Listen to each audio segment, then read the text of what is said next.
Assalamualaikum warahmatullahi wabarakatuh.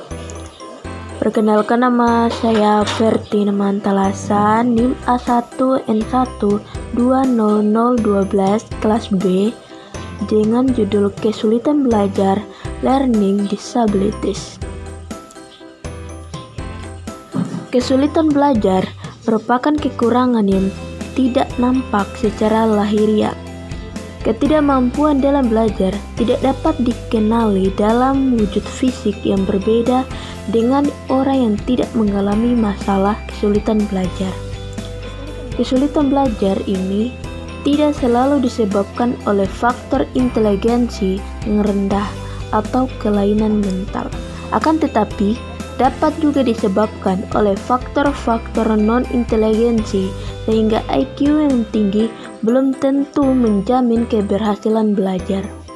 Berdasarkan hal tersebut, dapat dikatakan bahwa kesulitan belajar adalah suatu kondisi proses belajar yang ditandai dengan hambatan-hambatan tertentu dalam mencapai hasil belajar.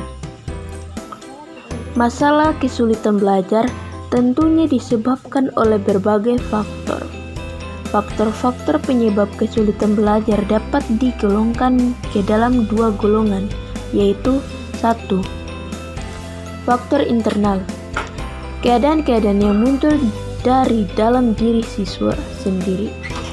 Faktor internal meliputi gangguan atau kekurang mampuan psikologis dan fisik, yakni kognitif ranah siswa, antara lain seperti rendahnya kapasitas intelektual atau inteligensi siswa. Afektif ranah rasa, antara lain seperti lebih labilnya emosi dan sikap. Psikomotor ranah karsa, antara lain seperti terganggunya indera pendengar dan penglihatan, mata dan telinga. 2. Faktor eksternal, keadaan-keadaan yang berasal dari diri siswa, dari luar diri siswa, meliputi semua situasi dan kondisi lingkungan yang tidak mendukung aktivitas belajar siswa, meliputi lingkungan keluarga, contohnya ketidakharmonisan hubungan ayah dan ibu, serta rendahnya keadaan ekonomi keluarga. Lingkungan masyarakat perkampungan, contohnya wilayah perkampungan kumuh dan teman sepermainan yang nakal. Lingkungan sekolah, contohnya kondisi dan letak gedung sekolah yang buruk, kondisi guru dan alat-alat belajar yang berkualitas rendah. Jenis-jenis learning disabilities. Learning disorder, suatu gangguan neurologis yang mempengaruhi kemampuan untuk menerima, memproses, menganalisis, atau menyimpan informasi. Anak dengan learning disorder mungkin mempunyai tingkat inteligensi yang sama atau bahkan lebih tinggi dibandingkan dengan teman sebayanya, tetapi sering berjuang untuk belajar secepat orang di sekitar mereka. 2. Learning dysfunction, gejala di mana proses belajar yang dilakukan siswa tidak berfungsi dengan baik, meskipun sebenarnya siswa tersebut tidak menunjukkan adanya subnormalitas mental, gangguan alat, atau gangguan psikologi lainnya. 3. Underachiever. Underachiever mengatur kepada siswa yang sesungguhnya memiliki tingkat potensi yang intelektual yang tergolong di atas normal, tetapi prestasi belajarnya tergolong rendah. 4. Slow learner.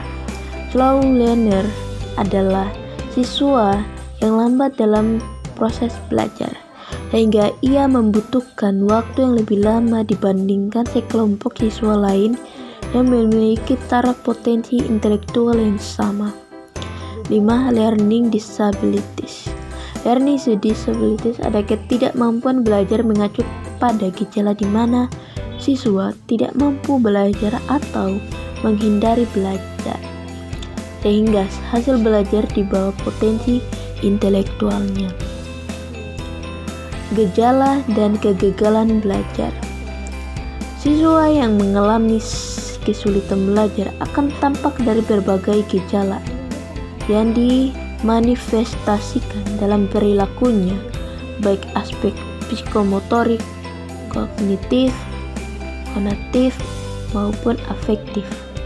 Beberapa perilaku yang merupakan manifestasi gejala kesulitan belajar antara lain menunjukkan hasil belajar yang rendah, di bawah rata-rata nilai yang dicapai oleh kelompoknya atau di bawah potensi yang dimilikinya.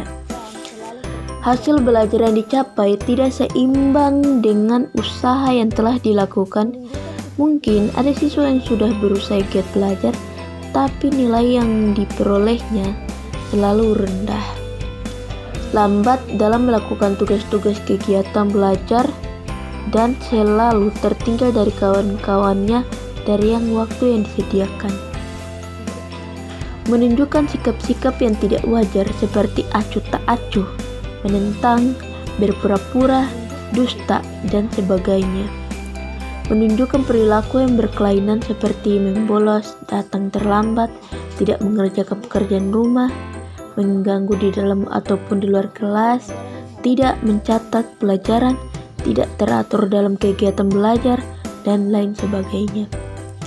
Menunjukkan gejala emosional yang kurang wajar seperti pemurung, mudah tersinggung, pemarah, tidak atau kurang gembira dalam menghadapi situasi tertentu, misalnya dalam menghadapi nilai rendah, tidak menunjukkan perasaan sedih atau menyesal, dan sebagainya.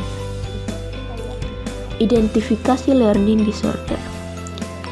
Keragaman definisi kesulitan belajar membawa keragaman pula dalam orientasi filosofi tentang identifikasi dan pengajaran bagi anak berkesulitan belajar.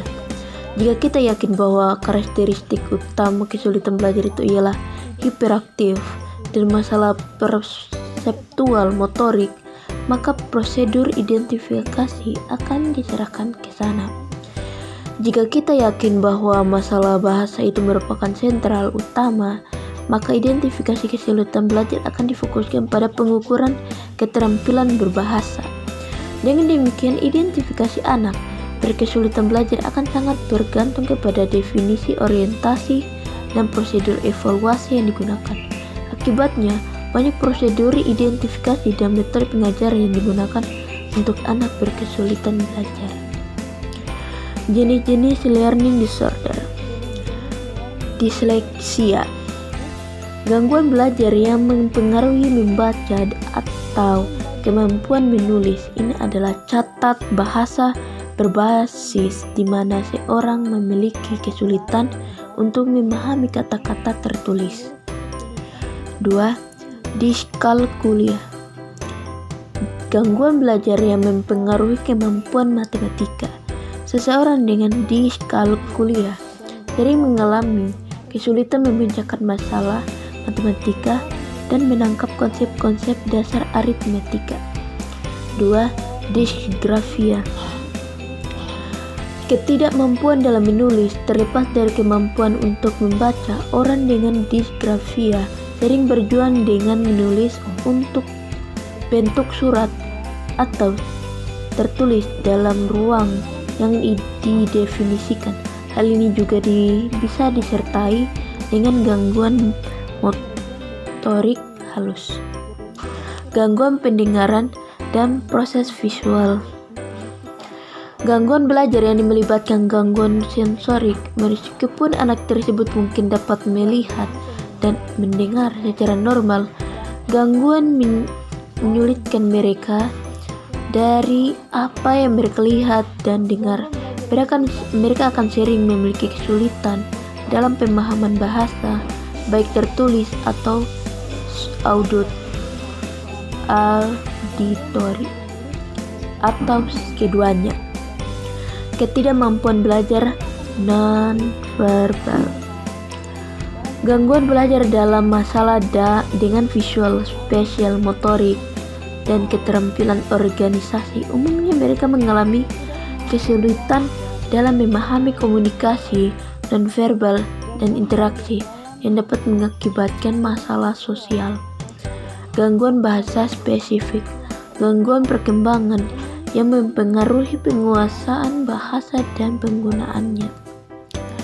Solusi learning disorder. Ada 3 hal yang harus diperhatikan agar dapat belajar dengan efisien dan maksimal tanpa membebani psikologis siswa. 1. Perhatikan mood. Untuk mengenal mood siswa, seorang guru harus mengenal karakter dan kebiasaan belajar siswa. Apakah siswa belajar dengan senang hati atau dengan keadaan kesal? Jika belajar dengan suasana hati yang senang, maka apa yang dipelajari lebih cepat ditangkap. Bila saat belajar ia merasa kesal, cobalah untuk mencari tahu penyebab muncul rasa kesal itu, apakah karena pelajaran yang sulit atau karena konsentrasi yang pecah. 2. Upayakan ruang belajar yang nyaman. Kesulitan belajar bisa juga karena tempat yang tersedia tidak memadai. Karena itu, coba untuk mendekor ruang belajar tersebut lebih nyaman.